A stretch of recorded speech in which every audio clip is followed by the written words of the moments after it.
Welcome. Today we will be reading lesson 345 in the workbook and from the text, chapter 30, section 4, the truth behind illusions. And now for lesson 345. I offer only miracles today, for I would have them be returned to me. Father, a miracle reflects your gifts to me, your Son, and everyone I give returns to me, reminding me the law of love is universal. Even here it takes a form which can be recognized and seen to work. The miracles I give are given back in just the form I need to help me with the problems I perceive. Father, in heaven it is different. For there are no needs. But here on earth, the miracle is closer to your gifts than any other gift that I can give. Then let me give this gift alone today, which, born of true forgiveness, lights the way that I must travel to remember you. Peace to all seeking hearts today. The light has come to offer miracles to bless the tired world. It will find rest today, for we will offer what we have received.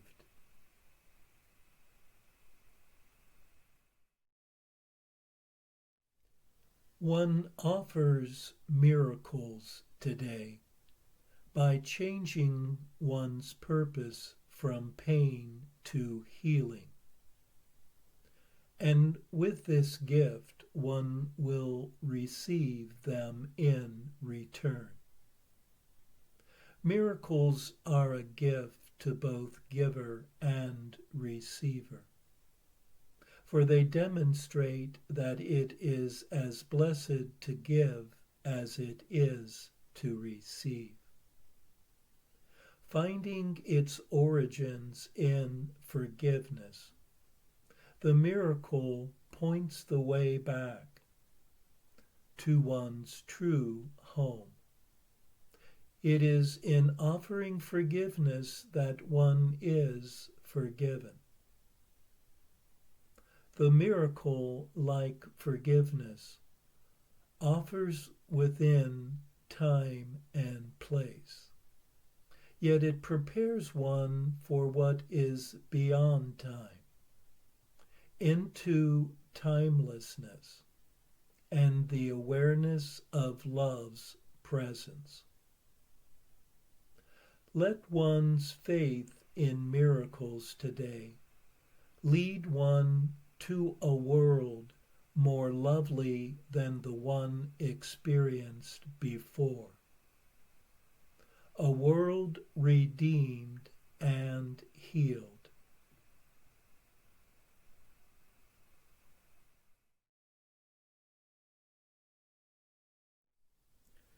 And now for our text reading for today, from chapter 30, section 4, the truth behind illusions. You will attack what does not satisfy, and thus you will not see you made it up. You always fight illusions, for the truth behind them is so lovely and so still in loving gentleness, were you aware of it you would forget defensiveness entirely and rush to its embrace. The truth could never be attacked, and this you knew when you made idols. They were made that this might be forgotten. You attack but false ideas, and never truthful ones. All idols are the false ideas you made to fill the gap you think arose between yourself and what is true. And you attack them for the things you think they represent.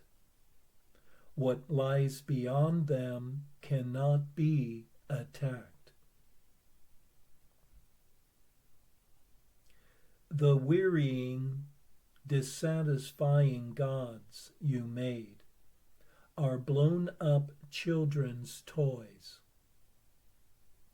A child is frightened when a wooden head springs up as a closed box is opened suddenly, or when a soft and silent woolly bear begins to squeak as he takes hold of it.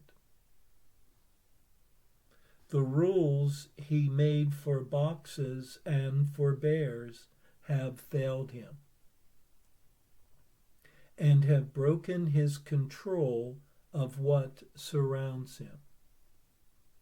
And he is afraid because he thought the rules protected him. Now must he learn the boxes and the bears did not deceive him, broke no rules, nor mean his world is made chaotic and unsafe. He was mistaken. He misunderstood what made him safe, and thought that it had left. The gap that is not there is filled with toys in countless forms, and each one seems to break the rules you set for it. It never was the thing you thought. It must appear to break your rules for safety, since the rules were wrong. But you are not endangered. You can laugh at popping heads and squeaking toys, as does the child who learns they are no threat to him. Yet while he likes to play with them, he still perceives them as obeying rules he made for his enjoyment. So there still are rules that they can seem to break and frighten him. Yet is he at the mercy of his toys, and can they represent a threat to him? Reality observes the laws of God, and not the rules you set. It is his laws that guarantee your safety. All illusions that you believe about yourself obey no laws. They seem to dance a little while, according to the rules you set for them. But then they fall and cannot rise again. They are but toys, my child, so do not grieve for them. Their dancing never brought you joy, but neither were they things to frighten you, nor make you safe if they obeyed your rules. They must be neither cherished nor attacked, but merely looked upon as children's toys, without a single meaning of their own. See one in them, and you will see them all. See none in them, and they will touch you not. Appearances deceive because they are appearances and not reality. Dwell not on them in any form. They but obscure reality, and they bring fear because they hide the truth. Do not attack what you have made to let you be deceived, for thus you prove that you have been deceived. Attack has power to make illusions real, yet what it makes is nothing. Who could be made fearful by a power that can have no real effects at all? What could it be but an illusion, making things appear like to itself? Look calmly at its toys, and understand that they are idols which but dance to vain desires. Give them not your worship, for they are not there. Yet this is equally forgotten in attack. God's Son need no defense against his dreams. His idols do not threaten him at all. His one mistake is that he thinks them real. What can the power of illusions do? Appearances can but deceive the mind that wants to be deceived. And you can make a simple choice that will forever place you far beyond deception.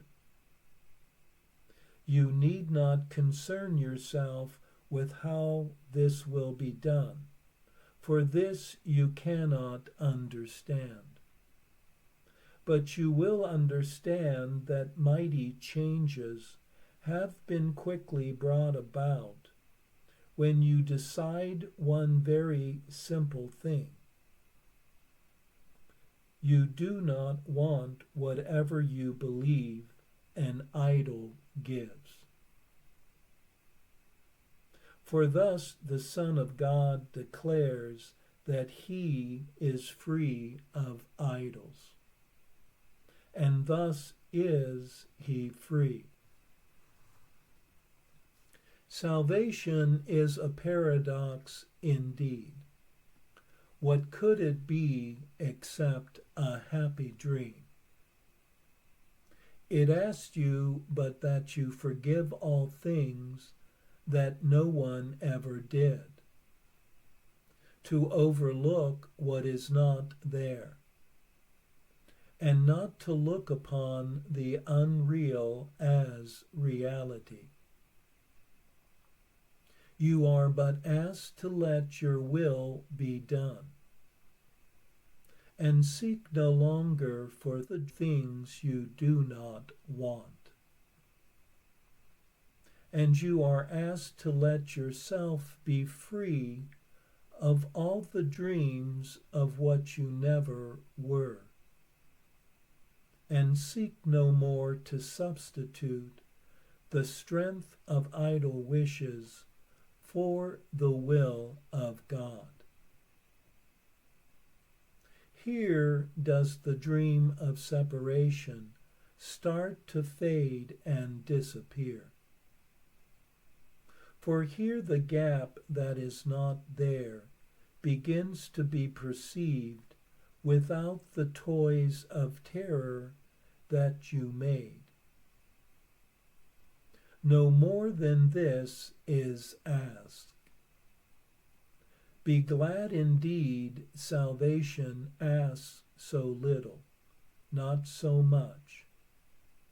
It asks for nothing in reality.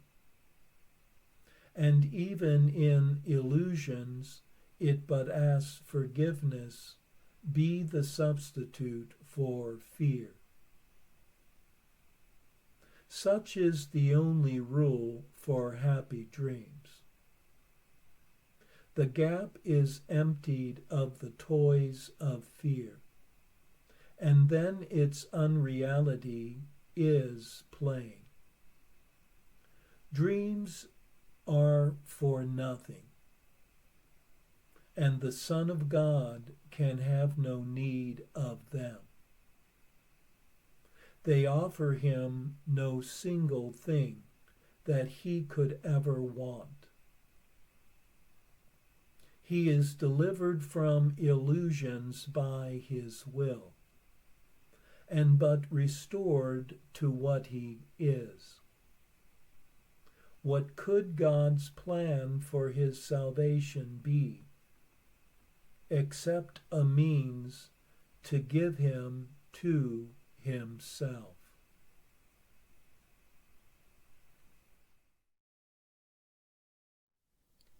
We are told in this section that one makes rules for how one's idols, one's treasured forms are to act.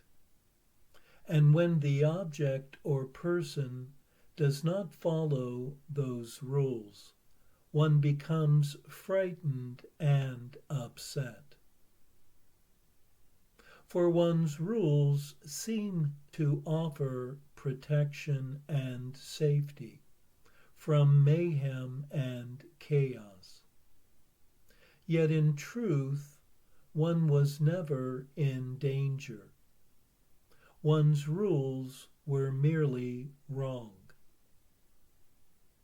The valued forms in one's life are only like toys which one plays with, and pose no real threat. They have an appearance of reality, but are not reality. The idol, the perceived form outside oneself that seems to offer one's happiness, has no real power to give one anything.